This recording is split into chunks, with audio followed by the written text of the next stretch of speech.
नमस्कार।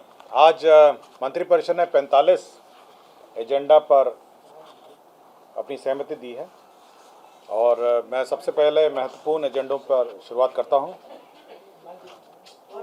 सबसे महत्वपूर्ण एजेंडा जो तीन महत्वपूर्ण एजेंडा हैं, उसमें अनुसूचित जाति जनजाति कल्याण विभाग का एजेंडा था।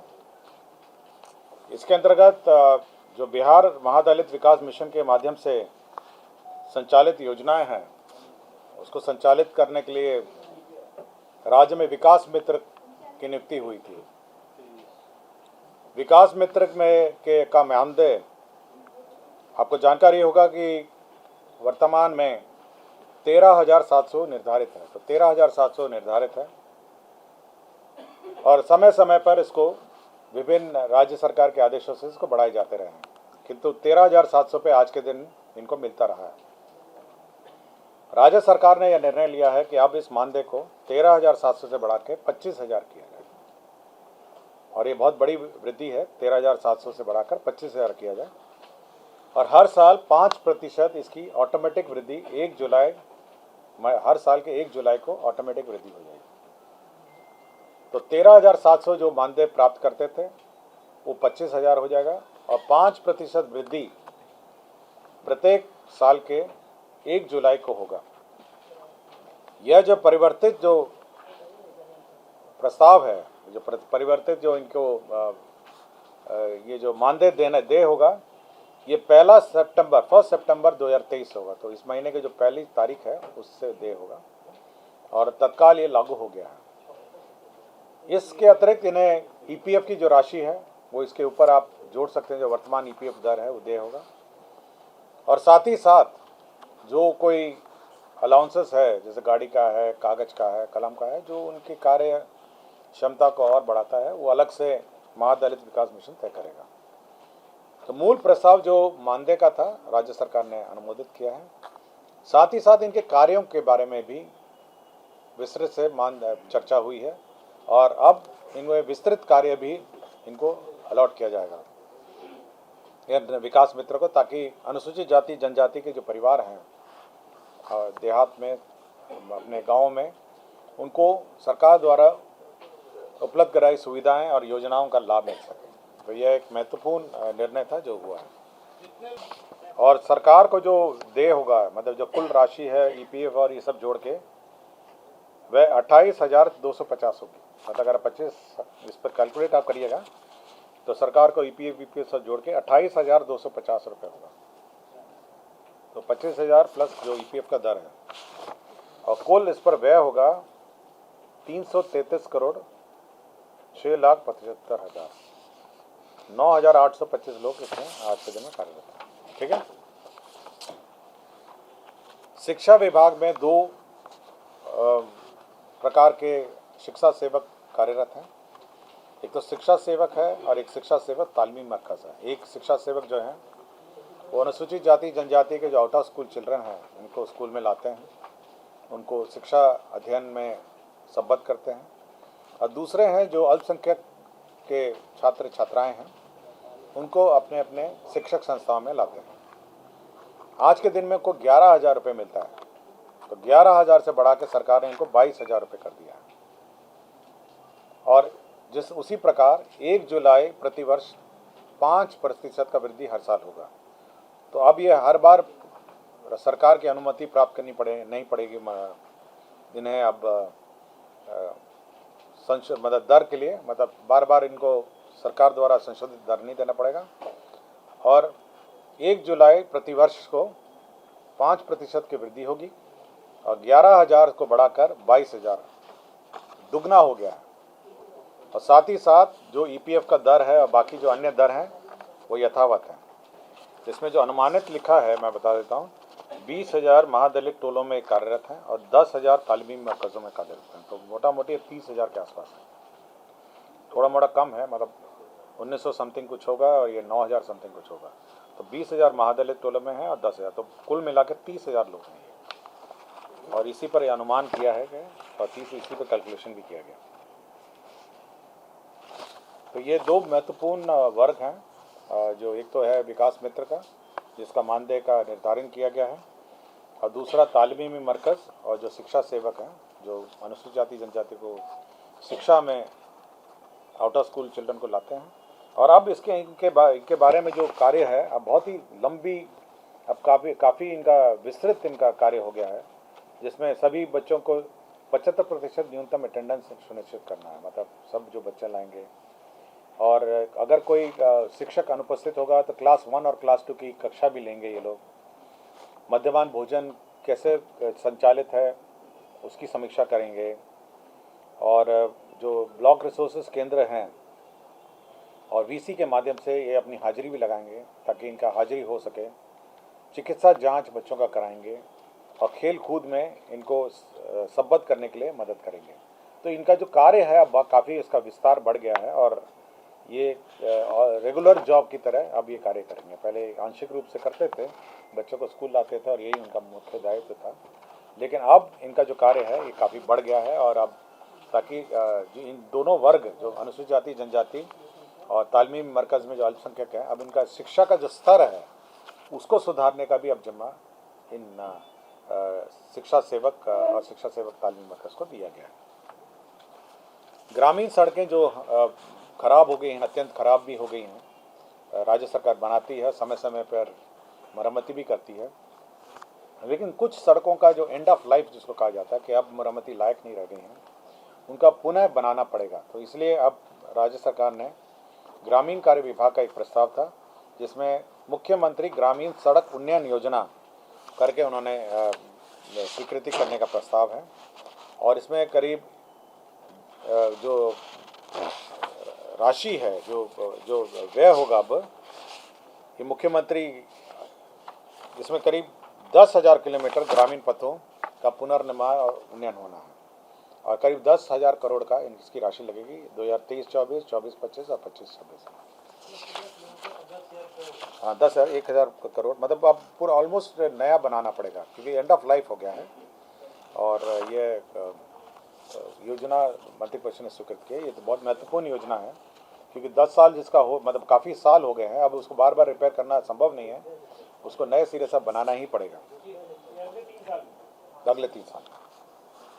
बिहार राज्य उच्च माध्यमिक विद्यालय प्रधानाध्यापक नियुक्ति स्थानांतरण अनुशासनिक कार्रवाई सेवा शर्त संशोधन नियमावली 2023।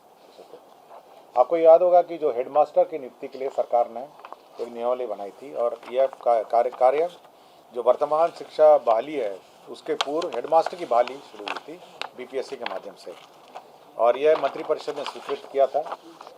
तो हेडमास्टर की बहालियाँ तो उतनी संख्या में बीपीएससी से क्वालिफाई होकर हेडमास्टर नहीं मिले, तो कुछ शिथिलीकरण उस प्रस्ताव में किया गया है जो हेडमास्टर की बहाली में। उसमें न्यूनतम जो एक्सपीरियंस है वो 10 वर्ष था, तो उस 10 वर्ष का एक्सपीरियंस को घटा के अब 8 वर्ष कर दिया गया है, तो 2 साल उसमें कटौती कर दी गई है। दूसरा, उसमें परीक्षा कैसे होगी इसका पूर्व विवरणी उन्होंने नियमावली में रखा था कि 150 प्रश्न होंगे, नेगेटिव मार्किंग होगी, ये सब था। अब ये प्रावधान किया गया है कि जो परीक्षा का पाठ्यक्रम और परीक्षा का प्रारूप होगा वो शिक्षा विभाग और बीपीएससी आपसी परामर्श से निर्धारित करेगा। तो दोनों विमर्श और परामर्श करेंगे और तब वो पाठ्यक्रम और जो परीक्षा का प्रारूप है और स्वरूप है वह निर्धारित करेगा। तो यह 2 महत्वपूर्ण संशोधन जो हेडमास्टर की नियुक्ति है उसमें कर दी गई है। तीसरा संलेख यह है, तीसरा जो महत्वपूर्ण निर्णय है जो है शिक्षकों की नियुक्ति के संबंध में है। आपके प्रथम चरण की नियुक्ति हो गई है, अब द्वितीय चरण की नियुक्ति होगी और जितने वैकेंसीज हैं उसके बाद फिर से नियुक्ति होगी। इसमें जो बिहार राज्य विद्यालय अध्यापक नियमावली के आलोक में पंचायती राज और नगर निकाय के जो पद हैं अब उनको सरेंडर करके रेगुलर जो बीपीएससी से बहाली हो रही है उसके पद सृजित किए गए थे। तो इसमें पहले उच्च माध्यमिक शिक्षा में 18,830 पद थे, माध्यमिक शिक्षक के 18,880 थे और 6 से 8 वर्ग के 31,982 थे। तो इन सभी को सरेंडर करके रद्द करके अब 18,830 बीपीएससी नियुक्त करेगा।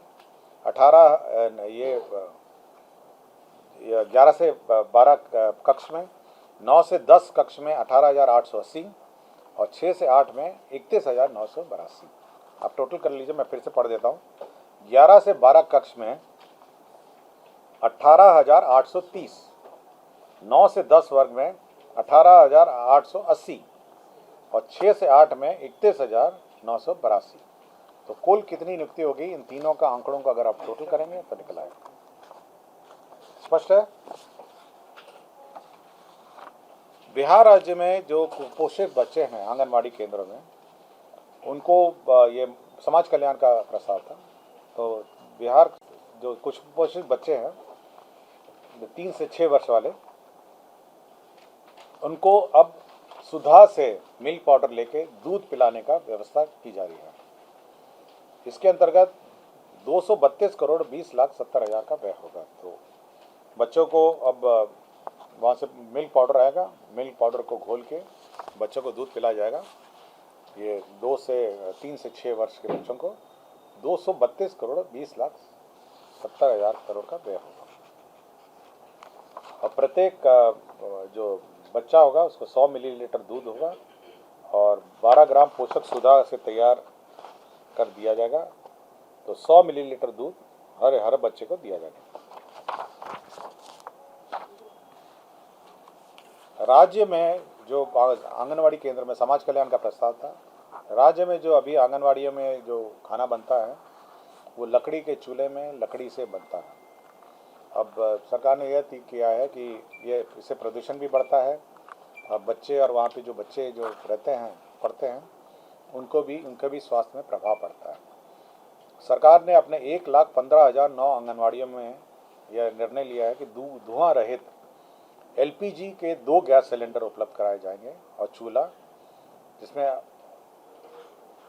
74 करोड़ 75 लाख 58,500 रुपये लगेंगे और गैस का रिफिलिंग होगा 165 करोड़ 75 लाख 9,708। तो अब गैस से खाना बनाया जाएगा आंगनवाड़ी केंद्रों में, क्योंकि लकड़ी का जो चूल्हा है उससे प्रदूषण बढ़ता है और बच्चों की सेहत में भी असर होता है। तो गैस सिलेंडर चूल्हा का क्रय होगा और उसका रिफिलिंग होगा। तो दो मिला के 74 करोड़ 75 लाख 58,500 और साथ ही साथ गैस रिफिलिंग का 165 करोड़ 75 लाख 9,708। विभिन्न शहरों में जो नगर विकास आवास का प्रस्ताव है, विभिन्न शहरों में जो जल निकासी की योजनाएं आज स्वीकृत की गई थी और इसमें सबसे पहला जो ये आत्मनिर्भर बिहार के 7 निश्चय 2 के अंतर्गत है। सबसे पहला है जहानाबाद नगर परिषद में जल निकासी का जो स्ट्रॉन्ग वाटर ड्रेनेज जिसको हम लोग कहते हैं, उसमें 49 करोड़ 20 लाख का योजना स्वीकृत हुआ था। तो स्ट्रॉन्ग वाटर ड्रेन जहानाबाद में 49 करोड़ 20 लाख का योजना स्वीकृत हुआ जहानाबाद नगर परिषद क्षेत्र में। इसी तरह सीतामढ़ी नगर निगम क्षेत्र में जो जल निकासी की योजना है strong water drainage 104 crore 56 lakh की योजना स्वीकृत हुई। सीतामढ़ी नगर निगम क्षेत्र में जो जल जमा होता है उससे निजात पाने के लिए 104 करोड़ 56 लाख की योजना स्वीकृत हुई। इसी तरह नगर विकास आवास विभाग का प्रस्ताव था बोधगया नगर परिषद क्षेत्र में 91 करोड़ 18 लाख रुपए की योजना स्वीकृत हुई। तो 91 करोड़ 18 लाख की योजना में बोधगया में जल निकासी स्टॉर्म वाटर ड्रेनेज का निर्माण किया जाएगा। पूर्णिया नगर निगम क्षेत्र में 87 करोड़ 46 लाख रुपए का स्टॉर्म वाटर 87 करोड़ 46 लाख 87 करोड़ 46 लाख रुपए का स्टॉर्म वाटर ड्रेनेज सिस्टम की योजना स्वीकृत की जाएगी पूर्णिया नगर निगम क्षेत्र में। उसी तरह बेतिया नगर निगम क्षेत्र में स्टॉर्म वाटर ड्रेनेज का 63 करोड़ 56 लाख रुपए की स्टॉर्म वाटर ड्रेनेज योजना स्वीकृत की जाएगी। ये सभी योजनाएं जो है आत्मनिर्भर बिहार के 7 निश्चय के अंतर्गत ये क्रियान्वित है, इसलिए सभी शहरों में स्टॉर्म वाटर ड्रेनेज का निर्माण किया जाना है। शिवर नगर परिषद में भी स्टॉर्म वाटर ड्रेनेज निर्माण होना है, जिसमें जल निकासी के लिए 60 करोड़ 16 लाख रुपए की योजना स्वीकृत होगी। ये शिवर नगर क्षेत्र है। तो ये सारी योजनाएं जो है नगर निकाय क्षेत्रों में जो जल निकासी की स्टॉर्म वाटर ड्रेनेज सिस्टम का स्वीकृति किया गया।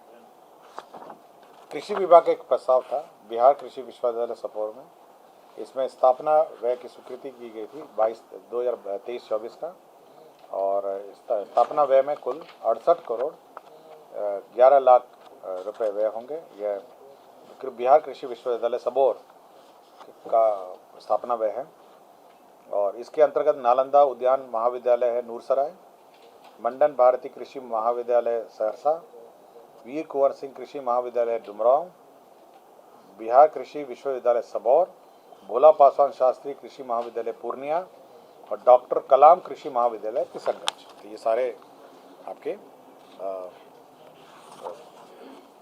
कृषि विद्यालयों के लिए स्थापना मद में व्यय की स्वीकृति हुई।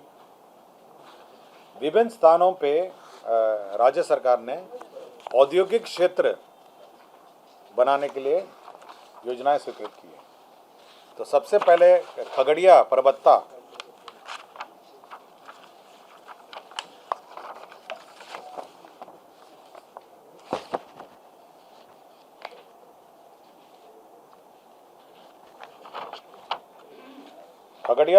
अंचल मौजा सौड़ थाना संख्या 347, इसमें रकबा 100 एकड़ के गैर मजरा भूमि है खगड़िया में। इसमें इंटीग्रेटेड मैन्युफैक्चरिंग क्लस्टर के लिए बियाड़ा को 67 करोड़ 50 लाख रुपए में बियाड़ा को भूमि स्थानांतरित किया गया है। तो अब खगड़िया में 100 एकड़ में इंटीग्रेटेड मैन्युफैक्चरिंग हब बनेगा।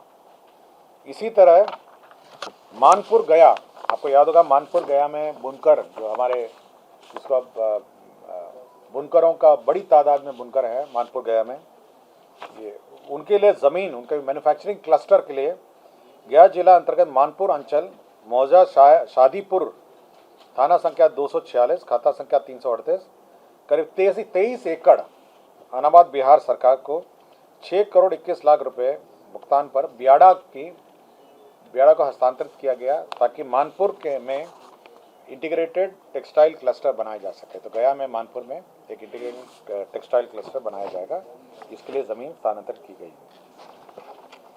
साथ ही साथ मधेपुरा में करीब 146 एकड़ अनाबाद बिहार सरकार की 28 करोड़ 25 लाख 10 हज़ार रुपये में बियाड़ा को उद्योग के लिए स्थानांतरित ज़मीन किया गया। तो ये 3 औद्योगिक क्षेत्र हैं जहाँ पे ज़मीन स्थानांतरित किया गया। पटना जिला अंतर्गत पटना सदर अंचल में मौजा दुजरा में ये मेट्रो के लिए जो लास्ट स्टेशन है उसकी ज़मीन के लिए ये करीब 10.69 डेसिमल ज़मीन है, 10 एकड़ 69 डेसिमल। तो 10 करोड़ 38,912 रुपये में कुल 38,93,000 रुपये में भुगतान पर Patna metro rail corporation limited के लिए नगर विकास आवास को भूमि का स्थानांतरण किया गया।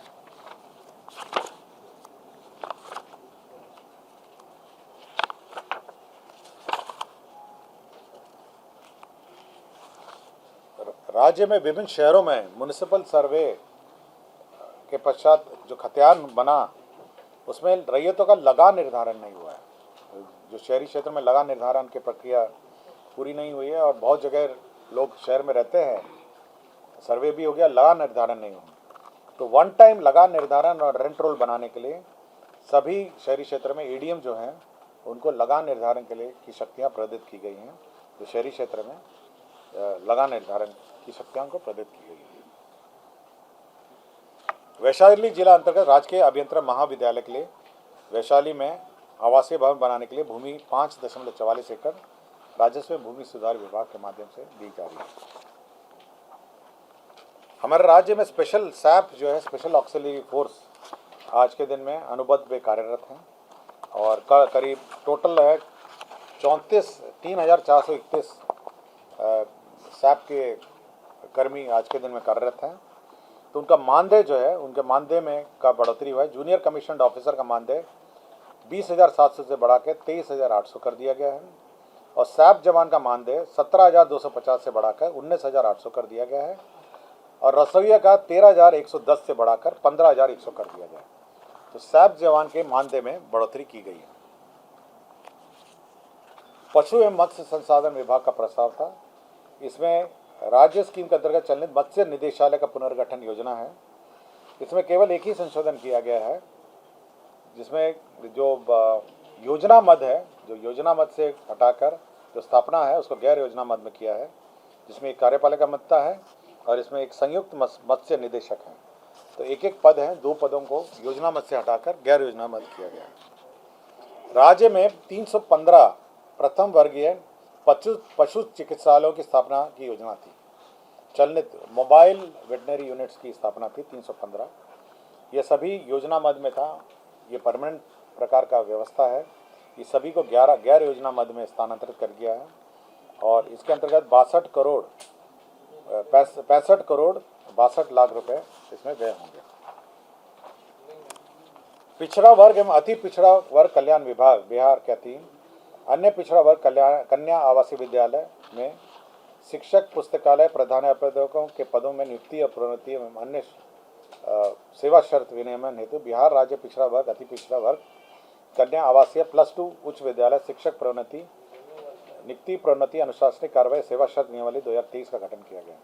इसमें जो हमारे आवासीय विद्यालय हैं उसमें जो शिक्षक हैं अब उनकी भी नियुक्ति होनी है और उनकी सेवा शर्त क्या होगी, उसका क्वालिफिकेशन क्या होगा, यह तय किया गया है।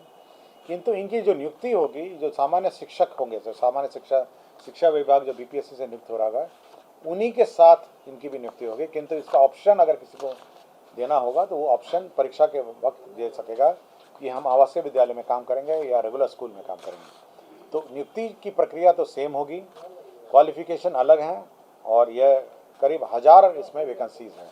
तो करीब 1000 के आसपास इस आवासीय कन्या आवासीय और पिछड़ा आवासीय विद्यालय में नियुक्ति होगी। बीपीएससी करेगा। जो बीपीएससी की सामान्य शिक्षा की भर्ती है साथ ही होगा। करीब 1000 जो है ऑप्शन दे पाएंगे, जैसे यूपीएससी में होता है या बीपीएससी में होता है, परीक्षा एक होती है लेकिन अन्य सेवाओं में आप ऑप्शन देते हैं, तो यह ऑप्शन दे सकेंगे। बिहार उत्पाद सिपाही संवर्ग के सिपाही सहायक अवर निरीक्षक तथा अवर निरीक्षक को उत्क्रमित वेतनमान दिया जा रहा है, जिसमें पे बैंड 1 ग्रेड पे 2000, पे बैंड 1 ग्रेड पे 2800 तथा पे बैंड ग्रेड 2 ग्रेड पे 4200 में दिनांक 1/1/2006 से वैचारिक तथा 21/1/2010 से वैचारिक लाभ की स्वीकृति दी गई। तो पे रिवीजन का मामला है। सामान्य प्रशासन विभाग में खगड़िया जिला अंतर्गत संसारपुर में विभिन्न अधिकारी और कर्मचारियों के लिए आवासीय भवन निर्माण की स्वीकृति दी गई है 72,26,52,000। तो जो हमारे ऑफिसर्स रहते हैं, पदाधिकारी कर्मचारी हैं खगड़िया जिला में, उसके अधिकारी और कर्मचारियों का आवास बनेगा। सिमुलतला में आपको जानकारी होगा कि आवासीय विद्यालय है जमुई में। सिमुलतला सबसे मॉडल स्कूल की तरह है। इसका पुनरीक्षित प्राक्कलन की स्वीकृति की दी गई है 37,16,00,000 रुपये। इसकी पुनरीक्षित पूर्व में यह पुनरीक्षित प्राक्कलन 1,30,00,00,000 की पुनरीक्षित प्रशासनिक स्वीकृति। अवशेष राशि 37,16,11,000 की अवशेष राशि दी जाएगी। अनुसूचित जाति जनजाति में एक जो मॉडल हमारा एस्टिमेट है 720 आसन का अनुसूचित जाति जनजाति +2 उच्च विद्यालय सेमरा प्रखंड अंचल चैनपुर कैमूर में निर्माण किया जाएगा। 720 आसन वाला है।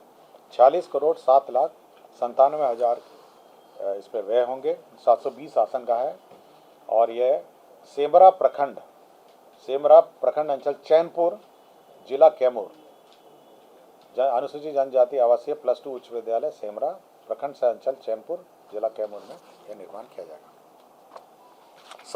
समस्तीपुर जिला अंतर्गत बागमती शांति धार बूढ़ी गंडक लिंक योजना, यह इंटरलिंकिंग ऑफ रिवर्स जो 2 नदियों को जोड़ने की योजना है, उसके अंतर्गत समस्तीपुर जिला अंतर्गत बागमती शांतिधार बूढ़ी गंडक लिंक योजना की स्वीकृति दी गई है।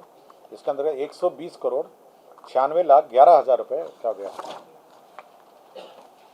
श्रम संसाधन विभाग के अंतर्गत जो औद्योगिक प्रशिक्षण संस्थाएं हैं उसमें विभिन्न प्रकार के परीक्षाएं होती हैं। तो व्यावसायिक परीक्षा, राज्य व्यावसायिक परीक्षा, मूल्यांकन, प्रश्न पत्रों का चयन, मॉडर्नाइजेशन और कर्मचारियों के जो रेट्स हैं जो जो उनके ऑनरेरियम दिए जाते हैं कि परीक्षा क्या रेट होगा, केंद्र अधीक्षक का क्या होगा, इन्विजिलेटर का क्या होगा, वीक्षक का क्या होगा, जो पेपर सेटिंग करते हैं उनका क्या होगा, उनका मानदेय का रेट फिक्स किया गया। यह है श्रम संसाधन विभाग में ITI के जो परीक्षा लेते हैं और परीक्षा की जो व्यवस्था में लोग रहते हैं उनका मानदेय निर्धारित किया गया। सूचना एवं जनसंपर्क विभाग में छायाकार भर्ती प्रोन्नति और सेवा शर्त नियमावली है 2014 है। अब इसका संशोधन नियमावली 2023 की स्वीकृति दी गई है। तो सूचना एवं जनसंपर्क विभाग में अब छायाकार की भी भर्ती अब होगी। और अब ये जो परीक्षा पहले अब ये तकनीकी सेवा आयोग से ये होगा। पहले बिहार राज्य कर्मचारी चयन आयोग के स्थान पर बिहार तकनीकी सेवा आयोग से अब ये परीक्षा होगी। इंदिरा गांधी आयुर्वेदिक संस्था है, IGIMS पटना है। इसमें अंग प्रतिरक्षण जो ऑर्गन ट्रांसप्लांट है, टिश्यू ट्रांसप्लांट है, उसके लिए 4 पदों की स्वीकृति दी गई है। यह संस्था करती है और उसके जो संस्था है state organ and tissue transplant organisation SOTO, उसके लिए 4 पदों की स्वीकृति दी गई है। राज्य के अधीनस्थ जो न्यायालय हैं उसमें 85 चालकों का स्वीकृति दी गई। जो न्यायालय हैं हमारे राज्य में, कोर्ट हैं, तो 85 पदों का सृजन किया गया। ये बिहार राज्य में समूह ग जो कार्यालय प्रचारी का समूह है, यह सभी कार्यालयों में है। जो सबसे अंतिम लास्ट जो समूह ग के कर्मचारी हैं जिनको हम कार्यालय प्रचारी कहते हैं, और अन्य जो ग्रुप D है, तो इसमें विभिन्न कार्यालय में विभिन्न प्रकार की नियमावली हैं और विभिन्न नियुक्ति प्रक्रिया है। तो राज्य सरकार ने सबको एकत्रित करके एक अब परीक्षा होगी और एक परीक्षा के माध्यम से सभी ग्रुप D के कर्मचारी अब ये नियुक्त होंगे। तो सारे जितने हैं आपके स्थानिक आयुक्त है, रेजिडेंट कमिश्नर के ऑफिस है, विभिन्न कार्यालयों में अलग अलग नियमावली है, तो सभी नियमावली को अब एक कर दिया गया है और एक ही नियमावली के तहत अब ये नियुक्ति होगी। बिहार कृषि सेवा कोटि 9 सांख्यिकी भर्ती प्रोन्नति सेवा शर्त नियमावली है। तो यह भी राज्य सरकार ने स्वीकृति दी है। ये सांख्यिकी जो कार्य है इस कृषि में ये करते हैं, जैसे क्रॉप कटिंग है, अन्य जो सांख्यिकी वाले हैं, जो कैलकुलेशन है, कितना उपज है, ये कैलकुलेट करते हैं, इसका इन्होंने कर दिया। परिवहन विभाग में जो न्यायाधिकरण है, जो ट्रिब्यूनल है, उसका जो चयन है, जो ट्रिब्यूनल में कौन सदस्य होंगे और उनका चयन किस प्रकार का होगा, इसकी स्वीकृति परिवहन विभाग ने बिहार मोटर वाहन दुर्घटना एवं दावा न्यायाधिकरण गठन एवं सेवा शर्त नियमावली 2023 यह इसकी स्वीकृति दी है। इसके अंतर्गत जो चयन होगा उसमें सचिव परिवहन की अध्यक्षता में एक कमेटी है, जिसमें सचिव परिवहन है, सचिव विधि विभाग है, सामान्य प्रशासन के लोग हैं और अन्य परिवहन विभाग के पदाधिकारी हैं। ये न्यायाधिकरण के अध्यक्ष की नियुक्ति करेंगे और साथ ही साथ की अनुशंसा करेंगे और साथ ही साथ माननीय मुख्यमंत्री के स्तर पर स्वीकृति के बाद इनका नियुक्ति होगा। तो ये जो ट्रिब्यूनल है, ट्रिब्यूनल की सेवा शर्त नियमावली स्वीकृत की गई। राज्य में शहरी अवरचना अर्बन इंफ्रास्ट्रक्चर डेवलपमेंट फंड जो कार्यान्वयन है उसका SOP की स्वीकृति का प्रस्ताव था। यह जो फंड है यह राज्य सरकार गठित करेगी और ये विकास आयुक्त की अध्यक्षता में कमेटी है, जिसमें प्रधान सचिव वित्त विभाग हैं, विकास आयुक्त हैं, योजना विकास विभाग के अपर मुख्य सचिव हैं और संबंधित विभाग के अपर मुख्य सचिव हैं। तो नेशनल हाउसिंग बैंक है, राष्ट्रीय आवास बैंक इसको सहयोग करेगी और इसके अंतर्गत और इसके राशि से यह विभिन्न योजनाओं में कार्यान्वित किया जा सकता है। NHB national housing bank NHB, और इसमें करीब 10,000 करोड़ इसका इन्होंने इनिशियल कॉर्पस बनाया है और विभिन्न राज्यों को, ये पूरे देश के लिए है, ये 10,000 करोड़ का इनिशियल कॉर्पस से किया गया है और राज्य का जो अलोकेशन है वो 466 करोड़ है, 466 करोड़ राज्य का है। तो राज्य को ये राशि मिलेगी और बड़े सस्ते दर पे है। ऋण का ब्याज दर है मतलब बैंक दर, जो बैंक से दर मिलता है उससे 1.5% कम होगा और वर्तमान में इसका ब्याज दर 5.25 है। तो सस्ते दर पर लोन मिलेगा और उससे विभिन्न योजना का कार्यान्वयन होगा, जिसमें वाटर सप्लाई नेटवर्क है, अर्बन कनेक्टिविटी है और अर्बन क्षेत्र में अर्बन डेवलपमेंट है। तो शहरी क्षेत्र में जो विकास होगा तो इस फंड के माध्यम से किया जा सकता है।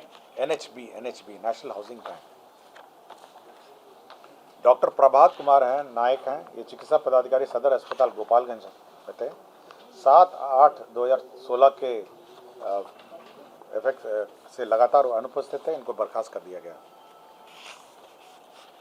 अमलेश्वर प्रसाद सिंह है, तत्कालीन सहायक अभियंता है सारण, और इनको पथ अंचल हाजीपुर इनको सेवा से बर्खास्त कर दिया गया था आय से अधिक संपत्ति के कारण, और न्यायालय के आदेश के आलोक में इनका जो आदेश है बर्खास्त के आदेश है उसको निरस्त कर दिया गया है। राज्य सरकार के नियमित जो कर्मचारी हैं उनके आश्रितों को चिकित्सा अग्रिम की अधिसीमा की स्वीकृति की शक्तियों में अब संशोधन किया गया है। ये पहले 5 लाख तक सीमित था, अब 8 लाख तक प्रशासकीय विभाग के अपर मुख्य सचिव और प्रधान सचिव कर पाएंगे, और 8 लाख से ऊपर वित्त विभाग के परामर्श से किया जाएगा। और 80 चिकित्सा संस्थान से प्राप्त एस्टीमेट के आधार पर प्रकलित राशि का 80% स्वीकृत किया जाएगा, और स्वीकृत अग्रिम के रूप में सीजीएच दर पर निर्धारित समय सीमा के अंतर्गत 6 माह के अंदर इसका समायोजन हो जाना चाहिए। मतलब इसका तात्पर्य है कि 8 लाख आपको चिकित्सा राशि तक विभाग सक्षम करेगा, 80% एस्टीमेट का आपको अग्रिम दे होगा, और आपको 6 महीने तक उसका एडजस्टमेंट होगा। तो राज्य में जितने भी चिकित्सा कर्मी हैं उनको यह और उनके आश्रितों को जो चिकित्सा अनुदान है वो मिल पाएगा। बिहार राज्य में आपदा रिस्पांस फोर्स में का मुख्यालय बीटा में बन रहा है, और इसका भवन बन रहा है, और इसी वर्ष इसको पूर्ण होना है। उसके लिए 100 करोड़ बिहार आकस्मिकता निधि से अग्रिम के रूप में प्राप्त किया जा रहा है। बिहार पुलिस भवन निर्माण निगम जो निगम है गृह विभाग का, पुलिस का भवन बनाता है, उसमें 16 पद जो हैं उसमें पदों का सरेंडर हुआ है और नए पदों का सृजन हुआ है। इसमें 17 पद हैं जो प्रत्यार्पण हुए हैं, और 10 पदों का सृजन हुआ है, जिसमें वित्तीय सलाहकार हैं, मुख्य लेखा पदाधिकारी हैं, और 8 प्रारूप हैं। तो ये महत्वपूर्ण एजेंडा थे। इसके अतिरिक्त जो एजेंडा है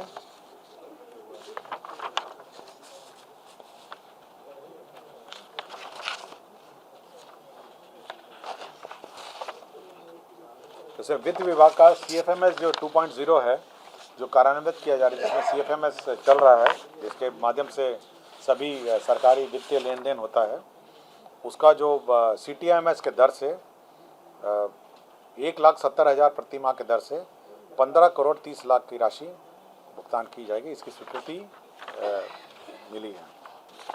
मंत्रिमंडल सचिवालय का एक बहुत महत्वपूर्ण एजेंडा है, यह है क्रिमिनल WJC 435/15 कृष्ण यादव बनाम बिहार राज्य मान्य दिनांक 30/4/2019 में माननीय उच्च न्यायालय द्वारा आदेश पारित किया गया है। इसके अंतर्गत पारित आदेश के अनुपालनार्थ मंत्रिमंडल राजभाषा सचिवालय की दिनांक 9/5/1972 की अधिसूचना को इस हद तक संशोधन समझा जाए कि भारतीय संविधान के अनुच्छेद 226 और 227 के अधीन प्रस्तुत की जाने वाली याचिका तथा कर निर्देश से संबंधित आवेदन के लिए अंग्रेजी या हिंदी का प्रयोग किया जा सकता है। संबंधित प्रस्ताव पर अनुशंसा। इसमें अब ये होगा कि जो शपथ पत्र हैं, आप शपथ पत्र जो दायर करते हैं कोर्ट में, अब वो सब अब आप अंग्रेजी में करते होंगे, तो अंग्रेजी में ही लिए जाते हैं। अब ये प्रावधान इस संशोधन के बाद ये हुआ है कि अब यह जो शपथ पत्र है अब यह हिंदी में भी दायर किया जा सकता है। अब हिंदी में आप दायर कर सकते हैं, और यदि माननीय उच्च न्यायालय कोई खास मामले में चाहे तो अंग्रेजी प्रारूप मांग सकता है, लेकिन अब यह हिंदी में भी शपथ पत्र आप माननीय उच्च न्यायालय में दायर कर सकते हैं। हाँ, आम आदमी अब आप हिंदी में दायर कर सकते हैं। पहले अंग्रेजी में आपको दायर करना पड़ता था पूरा एफिडेविट जो है, अब अंग्रेजी में पहले ये नियम था कि पहले आपको हिंदी में दायर कर सकते हैं, लेकिन अंग्रेजी अनुवाद उसको करके दोनों दायर करना था। अब ये है कि आप केवल हिंदी में दायर कर सकते हैं, और यदि माननीय उच्च न्यायालय हिंदी के कागजात का अंग्रेजी अनुवाद कराने का आदेश दे सकेगा, अगर वो चाहेगा तो अंग्रेजी का अनुवाद करा कर आपसे मांग सकता है। तो यही एक महत्वपूर्ण एजेंडा है। शिक्षा सेवक पढ़ाएंगे क्या, अर्हता उनकी है? देखिए, शिक्षा सेवक जो हैं उनका मूल काम जो था, जो शुरू में उनका मूल काम ये था कि वो जितने आउट ऑफ स्कूल चिल्ड्रन हैं, जो बच्चे पढ़ते नहीं हैं, ड्रॉप आउट है, स्कूल आते थे लेकिन नहीं आना बंद कर दिया है, तो उनको स्कूल लाने का था। तो स्कूल आने का था, तो अब ये है कि उनका दायरा बढ़ा दिया गया। अब वो उनकी पढ़ाई पर मॉनिटरिंग करेंगे, देखेंगे कि सच्ची में पढ़ रहे हैं, फिर से एक बार स्कूल लाए फिर चले नहीं गए और सही से पढ़ रहे हैं, साथ ही साथ उनको मिड डे मील मिल रहा है, उनकी चिकित्सा के बारे में भी ख्याल करेंगे, साथ ही साथ उनके खेल कूद जो व्यवस्था है उसकी देखेंगे। और यदि टीचर एब्सेंट होगा, मतलब सपोज एक और 2 क्लास का टीचर एब्सेंट हो गया किसी कारण से, तो वो पढ़ाएंगे 1 और 2, मतलब जो बेसिक, हाँ 1 और 2 क्लास 1 और क्लास 2 की बात कर रहा हूँ। अमर उजाला अब आपके टीवी पर भी। अपने स्मार्ट टीवी पर YouTube पर सर्च करें अमर उजाला, चैनल सब्सक्राइब करें और देखें ताज़ा खबरें, वो भी HD क्वालिटी में। और हाँ, बेल आइकन दबाना ना भूलें ताकि हर खबर हो आपके घर। अमर उजाला, निष्पक्ष, निर्भीक, निरंतर।